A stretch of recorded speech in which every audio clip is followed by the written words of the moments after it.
এটা বড় মাছই হবে, ভালোই গেছে, ভালো চাট হবে।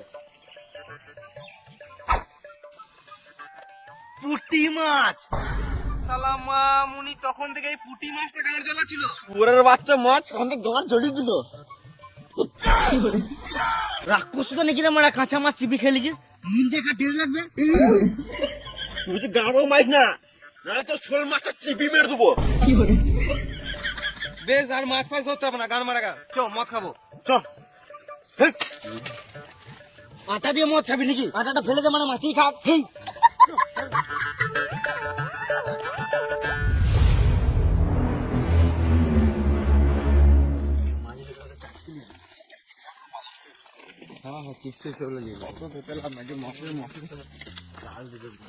ভাইপো